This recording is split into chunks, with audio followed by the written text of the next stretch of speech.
নমস্কার বন্ধুরা, পুষ্পর রান্নাঘরে তোমাদের সবাইকে স্বাগতম। আজকে চলে এসেছি, দেখো কাঠের উনুনে রান্না করছি পেঁয়াজ কলি আলু ভাজা, পুঁটি মাছ দিয়ে ভাজা করব। তোমার কাঠের উনুনে রান্না করতে খুব সুন্দর লাগে বন্ধুরা, যারা কাঠে করো তারাই বুঝবে কেমন লাগে কাঠের উনুনে রান্না করতে। আমার তো খুব ভালো লেগেছে আর খেতেও খুব টেস্ট হয়েছে। অনেক দিন বাদে আবার কাঠে রান্না করলাম। আজকে আমি পেঁয়াজ কলি আর আলু দেশি পুঁটি মাছ দিয়ে ভাজা করব।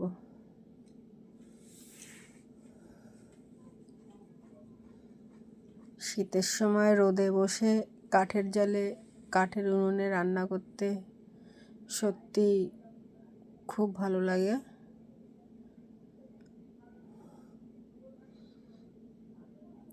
একটা লঙ্কা দিয়েছি, আমি তো ঝাল খাই না, তোমরা তো ভালো করেই জানো। সেটাকে একটুখানি খুন্তি দিয়ে কেটে দিলাম।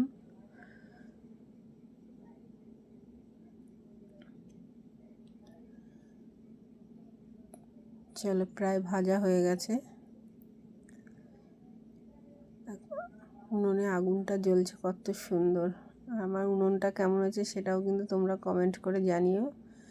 দেখো, বেশ বড় বড় সাইজের টাটকা পুঁটি মাছ দিয়ে পেঁয়াজ কলি আলু ভাজা। মাছগুলো ভেজে নিয়েছিলাম আগে, এবার দিয়ে দিলাম, দিয়ে একটু নাড়ি চাড়িয়ে দেবো। মাছগুলো একটু উল্টে পাল্টে আলু পেঁয়াজগুলির সঙ্গে একটু মিশিয়ে নেব, তাহলে আমার রেডি হয়ে যাবে আলু পেঁয়াজগুলি দিয়ে দেশি পুঁটি মাছ ভাজা। কারা কারা এরকম মাছ ভাজা পছন্দ করো অবশ্যই কিন্তু বন্ধুরা জানিও। আর আমার রান্না তোমাদের যদি ভালো লেগে থাকে সেটাও কমেন্ট করে জানিও। তোমরা কমেন্ট করলে তবেই না বুঝবো কেমন হয়েছে। চলো, আজকের মতো রাখি বন্ধুরা, টাটা।